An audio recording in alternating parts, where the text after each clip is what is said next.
বহরমপুর মেলার আজকে সব স্টল দেখিয়ে দেবো, চলো। প্রথমেই ক্যান্ডি ফ্লস, বুড়ির চুল, কটন ক্যান্ডি, হাওয়াই মিঠাই যাই বলো প্রথমেই পড়বে সেটা। তারপরে একদম ডান দিক দিয়ে শুরু করছি, রাধা গোবিন্দ মিষ্টান্ন ভাণ্ডার। এখানে জিলিপি, গুড়কাঠি অনেক কিছু পাওয়া যাচ্ছে। তারপরেই রয়েছে মালদার বিখ্যাত আচার। তারপরে স্টলটা হচ্ছে আফগান ড্রাই ফ্রুটসের। তারপরেরটা একটা ক্রকারিজের স্টল, নাম হচ্ছে মেলামাইন ক্রকারিজ। তারপরে রয়েছে পরপর দুটো স্টল, সৃষ্টি এন্টারপ্রাইজ, নির্মল অটোমোবাইল, তারপরেরটা পানসারি স্টল এবং তারপরেরটা হ্যাভেলসের। এরপর বৈষ্ণবী বুটিক দিয়ে শুরু হচ্ছে জামা কাপড়ের স্টল।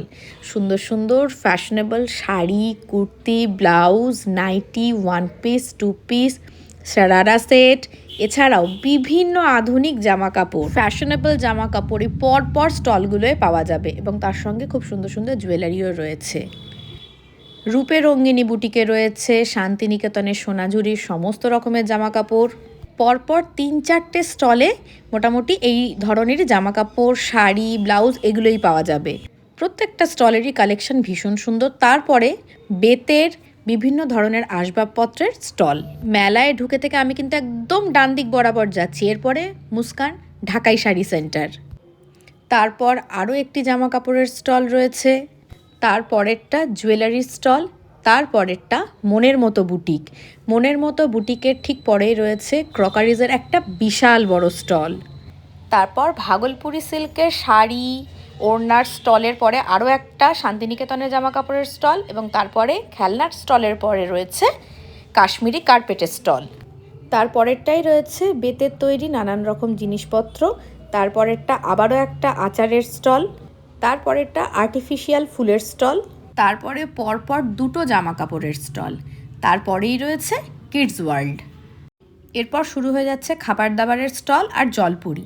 এখান থেকে আমি একদম আবার সোজা ঘুরে গেলাম, ঘুরে এবারে ডান দিকের স্টলগুলো দেখাতে শুরু করলাম। প্রথমেই সুপর্ণা বেডিং স্টোর, তারপর রয়েছে গৃহস্থালির টুকিটাকি প্রয়োজনীয় জিনিসের স্টল। তারপরেরটা আবারও একটা শাড়ির স্টল। তারপরে বাচ্চাদের জন্য খেলনাপাতির স্টল।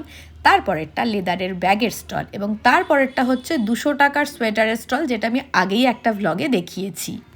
তারপরে রয়েছে একটা গোল্ড প্লেটের জুয়েলারির স্টল। তারপরে স্টলটায় রয়েছে কাঁচের বাসনপত্রের হিউজ স্টক। তারপরে স্টলটায় রয়েছে হরেক রকমের নাগরা জুতো এবং মেয়েদের যেটাকে জুত্তি বলে, জুত্তির অসাধারণ কালেকশন। এর পরেরটা রয়েছে কলকাতা এমব্রয়ডারির স্টল এবং তারপরে আবারও একটা ক্রকারির স্টল। পর রয়েছে ব্যাগ এক্সপ্রেস, এখানে অসাধারণ ব্যাগের কালেকশন, সব রকমের ব্যাগ রয়েছে। তারপরেরটা একটা জুয়েলারির স্টল।